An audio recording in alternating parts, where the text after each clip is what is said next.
नमस्कार. आजच्या व्हिडिओमध्ये तुमचं सर्वांचं स्वागत आहे. बऱ्याच लोकांच्या तोंडून तुम्ही ऐकलं असेल की मला श्रीमंत व्हायचं आहे, म्हणजे त्यांना श्रीमंत व्हायचं आहे. आणि माझ्या व्हिडिओजमधनं तुम्ही ऐकलं असेल की फायनान्शियल फ्रीडम होणं खूप गरजेचं आहे. तर ह्या दोन गोष्टी वेगवेगळ्या आहेत की एकच आहेत?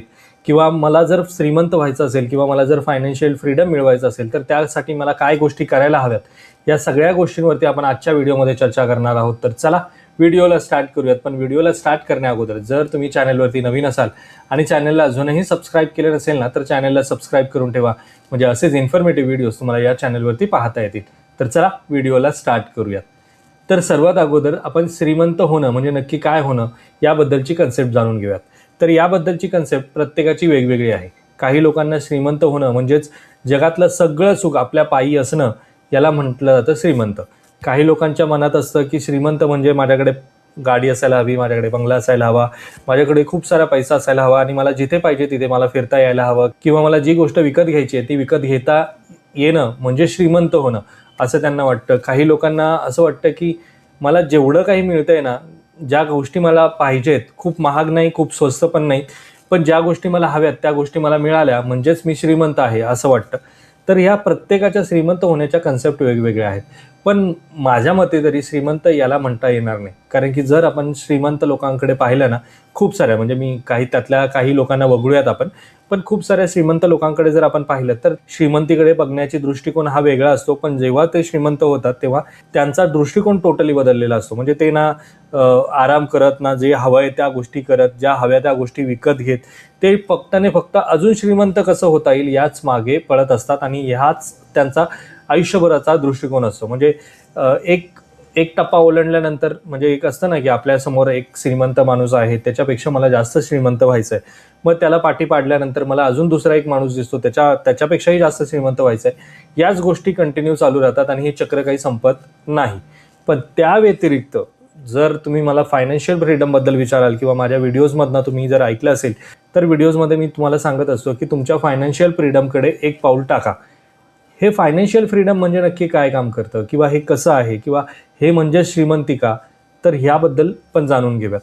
तर फायनान्शियल फ्रीडम म्हणजे अशी गोष्ट की ज्याच्यामध्ये तुम्हाला ज्या गोष्टी करायच्यात त्या गोष्टी तुम्हाला करता येणं म्हणजेच फायनान्शियल फ्रीडम.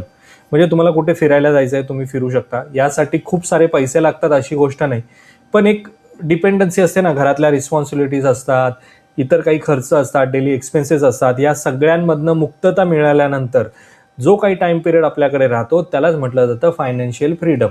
म्हणजे उद्या जर मी इथून कुठेतरी बाहेर फिरायला गेलो, 15-20 दिवस जरी गेलो, तरी माझा जो काही डेलीचा एक्सपेन्सेस आहेत किंवा जो काही खर्च लागणार आहे तो त्याच्यासाठी मी काहीतरी अरेंजमेंट करून ठेवलेली आहे, तर त्याला म्हटलं जातं फायनान्शियल फ्रीडम. श्रीमंती म्हणजे फायनान्शियल फ्रीडम होत नाही. म्हणजे जर तुम्ही व्यक्तीकडे जर तुम्ही पाहिलात तर त्याचं स्वप्न काय असं माहिती आहे का, त्याला असं वाटतं की मी बरीच वर्ष धकाधुकीमध्ये इथे तिथे काढली आहे, ट्रेनचा प्रवास केला आहे, 9 to 6 बिझनेस आवर्समध्ये काम केलं आहे, वर्किंग आवर्समध्ये काम केलं आहे, ओव्हर टाईम केला आहे, सॅटर्डे संडेसुद्धा काम केलेलं आहे, खूप धगधगी झाली आहे आणि आता मला माझ्या फॅमिलीसाठी अजिबात वेळ नाही आहे. पण त्या लोकांची मग फायनान्शियल फ्रीडमची कन्सेप्ट असते की मी ह्या सगळ्यातनं आता मी फ्री होणार, म्हणजे मला याच्यासाठी सगळा पैसा जमा केल्यानंतर मी माझी जी पुढची लाईफ आहे ती मी एखाद्या माझ्या गावामध्ये जाईल, तिथे माझं एक छोटंसं घर असेल, तिथे मी आरामशीर राहील, बाग बगीचा करेल, शेती वगैरे करेल, किंवा एखाद्या छोट्याशा फार्म हाऊसवरती माझं टाईम स्पेंड करेल. किंवा ज्यांना ट्रॅव्हलिंग आवडतं त्यांना असं वाटतं की मी नंतर देश फिरेन, जग फिरेन, या गोष्टी करतात. याला म्हटलं जातं फायनान्शियल फ्रीडम. फक्त श्रीमंती येणं म्हणजे फायनान्शियल फ्रीडम असं अजिबात नाही. कारण की जग फिरण्यासाठी सुद्धा पैसे लागतात, पण प्रत्येकाचा जग फिरण्याचा दृष्टिकोन वेगवेगळा असतो. तो म्हणेल की मी सगळ्या लक्झरियसमध्ये फिरणार किंवा तिथे सगळ्या लक्झरियस गोष्टी करणार, तर त्यासाठी खूप पैसा लागेल. पण जर एखाद्या फायनान्शियल फ्रीडमवाल्या माणसाचा विचार केलात ना, तर तो असं म्हणेल की मला फक्त फिरायचं आहे, मला तिथल्या सगळ्या गोष्टीचा उपभोग घ्यायचा आहे, पाहायचं आहे, जवळून गोष्टी जाणवायच्यात. त्याला लक्झरियस लाईफचं काही पडलेलं नसतं, त्याला फक्त फायनान्शियल फ्रीडम हवा असतो. तर ह्या दोन वेगवेगळ्या कन्सेप्ट आहेत. तर यापैकी तुम्हाला काय व्हायचं हे तुम्ही ठरवायला हवं, की तुम्हाला फायनान्शियल फ्रीडम हवा आहे की तुम्हाला श्रीमंती हवी आहे. या दोन गोष्टी वेगवेगळ्या आहेत. पण मी नेहमीच लोकांना सांगत असतो की तुम्ही श्रीमंतीपेक्षा फायनान्शियल फ्रीडमवरती जास्त फोकस करा. कारण की एकदा जर तुम्हाला फायनान्शियल फ्रीडम मिळाला ना, की त्यानंतर तुमचा पीस ऑफ माइंड जो आहे ना, तो एकदम मस्त लेवलवरती जाऊन पोहोचतो आणि त्यानंतर तुम्हाला ज्या गोष्टी करायच्या आहेत ना, त्या गोष्टी करायला मिळू शकतात. कारण की आयुष्य हे एकदाच आहे आणि त्या एका आयुष्यामध्ये आपल्याला सगळ्या गोष्टी जगता आल्या पाहिजेत. आपल्या ज्या रिस्पॉन्सिबिलिटीज आहेत त्या पण कंप्लीट करता आल्या पाहिजेत. तर या गोष्टीला म्हटलं जातं फायनान्शियल फ्रीडम. पण आता हे जर फायनान्शियल फ्रीडम मला हवं असेल तर त्यासाठी मला काय करायला लागतील, तर त्यासाठी आपल्याला 4 महत्त्वाच्या गोष्टी करायच्यात. 4 महत्त्वाच्या गोष्टी. आता तुम्ही म्हणाल की एवढं सगळं सांगितल्यानंतर तुम्ही परत सांगतायत की आता ह्या 4 गोष्टी करा. तर ह्या 4 गोष्टी खूप अशक्य अशा नाही आहेत किंवा ज्या तुम्हाला शक्यच होणार नाही अशाही नाही आहेत. तर त्यातली सगळ्यात पहिली गोष्ट म्हणजे तुम्ही जर तुमची इन्व्हेस्टमेंट करताय किंवा कोणत्याही प्रकारचं इन्व्हेस्टमेंट प्लॅन करताय किंवा काहीही कुठल्याही प्रकारची जर तुम्ही इन्व्हेस्टमेंट करताय ना, तर ती वेळोवेळी अपडेट करत चला. म्हणजे अगोदरच्या वर्षामध्ये जेवढी तुम्ही इन्व्हेस्टमेंट केली होती तर त्याच्यापेक्षा पुढे जाऊन ती इन्व्हेस्टमेंट वाढवा, जेणेकरून तुम्हाला तुमचा फायनान्शियल गोल किंवा फायनान्शियल फ्रीडमकडे जाण्याचा पाऊल तुम्हाला लवकर पोचता येईल किंवा तिथपर्यंत लवकर जाता येईल. कारण की महागाई एवढी वाढते ना, की जर तुम्ही 1,00,000 रुपयाची व्हॅल्यू 10 वर्षापूर्वी जेवढी होती तेवढी आता अजिबात नाही आहे.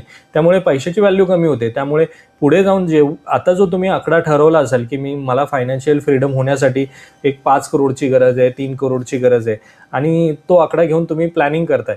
पण 4 वर्षानंतर किंवा म्हणजे 15 वर्षानंतर, 20 वर्षानंतर जेव्हा तुम्ही त्या आकड्यापर्यंत पोहोचता ना, तोपर्यंत बऱ्याच गोष्टी महाग झालेल्या असतात आणि त्यावेळेस वाटतं अरे एवढ्या वर्ष मी केलं, काहीच चीज नाही झालं. त्यासाठी रेग्युलरली आपल्या इन्व्हेस्टमेंटमध्ये अपग्रेड होणं गरजेचं आहे. म्हणजे जर तुम्ही म्युच्युअल फंडमध्ये SIP करताय तर ती SIP तुम्हाला थोडीशी वाढवणं गरजेचं आहे, ज्याला आपण स्टेपअप असं म्हणतो. आणि जर तुम्ही कुठल्याही इतर गोल्डमध्ये इन्व्हेस्टमेंट करताय किंवा एखाद्या FDमध्ये इन्व्हेस्ट करतायत, काही लोकांना FD करायला आवडतं, तर ती FD अमाऊंटसुद्धा वाढवता आली पाहिजे ना, की प्रत्येक वेळेस तेवढीच ठेवून उपयोगाची नाही आहे, ती वाढवायला हवी. मी कुठेही इथे तुम्हाला म्युच्युअल फंड किंवा रिटर्न्सच्या बाबतीत बोलत नाही आहे. प्रत्येकाची इन्व्हेस्टमेंट स्ट्रॅटेजी वेगळी आहे, पण त्याने ती गोष्ट करणं गरजेचं आहे, तरच त्याला फायनान्शियल फ्रीडमपर्यंत पोचता येईल. आता दुसरी महत्त्वाची गोष्ट, जर माझी ऑलरेडी एखादी इन्व्हेस्टमेंट चालू आहे तर ती इन्व्हेस्टमेंट मी वाढवण्याबद्दल तर बोललो, पण नवीन इन्व्हेस्टमेंट करणं सुद्धा गरजेचं आहे. कारण की मी जर एकाच सेक्टरवरती माझा फोकस ठेवला, एकाच टाईपची इन्व्हेस्टमेंट मी करत राहिलो आयुष्यभर, तर मे बी मी रिस्कमध्ये असेल. कारण की पुढे जाऊन काय होईल हे मला सांगता येत नाही. त्यामुळे आपली इन्व्हेस्टमेंट डायव्हर्सिफाय असायला हवी. मग आता मी जर म्युच्युअल फंड डिस्ट्रीब्युटर असल्यामुळे मी तुम्हाला म्युच्युअल फंडचं एक उदाहरण देऊन सांगतो की जर तुमच्याकडे जर तुमच्याकडे लार्ज कॅप फंड आहे तर सगळीच्या सगळी इन्व्हेस्टमेंट तुम्ही लार्ज कॅप फंड्समध्ये ठेवायला हवी अशी काही गरज नाही. त्यासाठी तुम्हाला वेगळ्या फंड्समध्ये सुद्धा डायव्हर्सिफाय करायला हवी तुमची इन्व्हेस्टमेंट. मग तुम्ही मिड कॅपमध्ये जाऊ शकता, स्मॉल कॅपमध्ये जाऊ शकता, मल्टी ॲसेट अलोकेशनमध्ये जाऊ शकता, फ्लेक्झी कॅपमध्ये जाऊ शकता, सेक्टरियल फंड्समध्ये जाऊ शकता, इन्फ्रास्ट्रक्चर फंड्समध्ये जाता येतं, ज्याला सेक्टरियल फंड असं म्हणतात, थीमॅटिक्स फंड्समध्ये जाऊ शकता, हायब्रिड फंड्समध्ये जाऊ शकता. तर असे असंख्य प्रकार आहेत ज्यामध्ये तुम्ही तुमची इन्व्हेस्टमेंट डायव्हर्सिफाय करू शकता. म्हणजेच दुसरी महत्त्वाची गोष्ट म्हणजे तुम्ही तुमची इन्व्हेस्टमेंट डायव्हर्सिफाय ठेवणं गरजेचं आहे आणि त्यासाठी नवीन इन्व्हेस्टमेंट करणं गरजेचं आहे. इन्व्हेस्टमेंट वाढवते ठीक आहे, पण त्याचबरोबर इन्व्हेस्टमेंट दुसऱ्या सेक्टरमध्ये सुद्धा करणं गरजेचं आहे. आता तिसरी महत्त्वाची गोष्ट, जर तुम्ही कोणत्याही प्रकारची स्टेपअपमध्ये किंवा SIP करताय किंवा कोणत्याही टाईपच्या इन्व्हेस्टमेंटमध्ये दर महिन्याला तुम्ही पैसे भरताय, तर त्याला आपण SIPs म्हणूयात. तर या SIPs जर तुम्ही करत असाल ना, तर त्याचबरोबर तुम्ही एखादं लमसम इन्व्हेस्टमेंटसुद्धा करा. आता ही लमसम इन्व्हेस्टमेंट तुम्ही कितीही अमाऊंटची करू शकता, त्यासाठी कोणतंही लिमिट नाही. बऱ्याच लोकांना वाटतं की लमसम इन्व्हेस्टमेंट म्हणजे 20,000, 50,000, लाख, 2 लाख, 5 लाख, 10 लाख, असं अजिबात नाही. तुम्ही 5,000ची सुद्धा लमसम इन्व्हेस्टमेंट करू शकता किंवा 1,000 रुपयाची सुद्धा लमसम इन्व्हेस्टमेंट करू शकता. हे तुमच्या कॅपॅसिटीवरती आहे की तुम्हाला किती अमाऊंटची लमसम इन्व्हेस्टमेंट करायची आहे.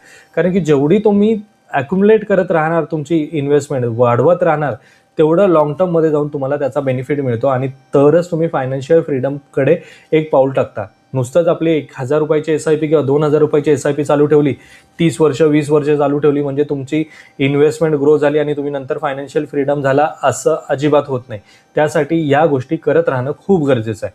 आणि चौथी सगळ्यात महत्त्वाची गोष्ट, आपण काय करतो, प्रत्येक वेळेस आहे ना आपल्या नावाने इन्व्हेस्टमेंट करतो. म्हणजे मी माझी इन्व्हेस्टमेंट केली आणि ती माझ्याच नावाने वाढवत जातो. मी पहिली 10,000ची SIP करत होतो किंवा 5,000ची SIP करत होतो, आता ती 20 करत गेलो, 25 करत गेलो, 30 करत गेलो, 40 करत गेलो, पण फक्त माझीच करतोय इन्व्हेस्टमेंट. ज्याने काय होतंय, लॉंग टर्ममध्ये तर माझी इन्व्हेस्टमेंट वाढते, त्याच्यामध्ये मला फायनान्शियल फ्रीडमसुद्धा मिळेल, पण त्याचबरोबर मला पुढे जाऊन टॅक्सला सुद्धा सामोरं जावं लागेल, कारण की सगळी इन्व्हेस्टमेंट माझ्यावरती आहे. आणि जर मला काही एक्झम्पशन मिळत असेल तर ते फक्त माझ्या एकट्यापुरतं असणार आहे. माझ्या फॅमिलीतल्या लोकांना एक्झम्पशन मिळणार नाही, कारण की त्यांच्या नावावरती इन्व्हेस्टमेंटच नाही. त्यामुळे जर आपल्याला पुढे जाऊन टॅक्स वाचवायचा असेल तर आपल्याला आपली इन्व्हेस्टमेंट आपल्या कुटुंबातल्या इतर लोकांच्या नावाने सुद्धा चालू करायला हवी. तर पुढे जाऊन तुम्ही टॅक्स वाचवू शकता. आणि त्याचा दुसरा बेनिफिट सुद्धा आहे की आपल्या कुटुंबातल्या लोकांना सुद्धा शिस्त लागते इन्व्हेस्टमेंट करण्याची. कारण की बऱ्याच लोकांचं आता मी इन्व्हेस्टमेंट सुरू करतो किंवा त्यांच्याशी मी जेव्हा बोलतो, त्यांचं ऑलमोस्ट वय 40, 45, 50, काही लोक 55, 30, 35 वयापर्यंत पोचलेले आहेत. आणि तेव्हा त्यांना जाग येते की आता आपली इन्व्हेस्टमेंट करायला हवी. पण जर तुमची मुलं 20 वर्षाची आहेत, 21 वर्षाची आहेत, तर त्यांच्या नावाने तुम्ही इन्व्हेस्टमेंट करा ना, म्हणजे त्यांना एक सवय लागेल की इन्व्हेस्टमेंट करण्याची. म्हणजे जर ते मुलं वयाच्या 30व्या वर्षी किंवा 40व्या वर्षापर्यंत जातात ना, तोपर्यंत ऑलमोस्ट त्यांनी त्यांच्या इन्व्हेस्टमेंटचे 20 वर्ष कंप्लीट केलेले असतील. त्यामुळे त्यांच्या नावाने SIP सुरू करा किंवा त्यांच्या नावाने इन्व्हेस्टमेंट करा. आणि त्याचबरोबर आपली जी हाऊसवाईफ आहे, बऱ्याच लोकांना असं वाटतं की हाऊसवाईफ काही कमवत नाही, तिच्या नावाने काय इन्व्हेस्टमेंट करायची, किंवा तिला काहीच कळत नाही इन्व्हेस्टमेंट म्हणजे काय, किंवा म्युच्युअल फंड्स काय, किंवा दुसऱ्या कुठल्याही इन्व्हेस्टमेंटबद्दल तिला काही माहितीच नाही. पण जोपर्यंत तुम्ही माहिती करून देणार नाही तोपर्यंत तिला कळणार कसं? जर तुम्हाला तुमच्याबरोबर घेऊन जायचं आहे आणि तिच्याबरोबर तुम्हाला तुमचं आयुष्य घालवायचं आहे, तर त्या गोष्टी तिला सुद्धा माहिती देणं खूप गरजेचं आहे. कारण की उद्या जर तुमची सगळी इन्व्हेस्टमेंट तुमच्या नावावरती आहे आणि सगळी इन्व्हेस्टमेंट तुम्ही तुमच्याच नावाने करताय, आणि उद्या जर काही एखादी दुःखद घटना घडली आणि तुम्ही या जगात नसाल, त्यावेळेस काय करणार? तीच तर ती हँडल करणार आहे ना, तुमची इन्व्हेस्टमेंट तिच्या हातामध्ये जाणार आहे.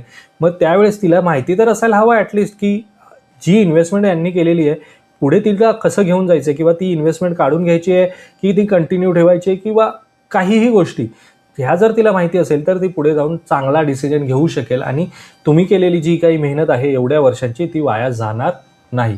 तर या 4 महत्त्वाच्या गोष्टी करा ज्यामुळे तुम्ही तुमचं फायनान्शियल फ्रीडम लवकर अचीव करू शकाल आणि त्यानंतर तुम्हाला स्वतःला असं वाटेल की खरंच मी फायनान्शियली फ्रीडम अचीव केलेलं आहे आणि आता मी फ्री आहे. मला ज्या गोष्टी मला करायच्यात त्या गोष्टी मला करता येतात. आजच्या व्हिडिओमध्ये ज्या काही गोष्टी तुम्हाला मी सांगितल्या त्या जर तुम्हाला पटत असेल तर व्हिडिओला लाईक करा.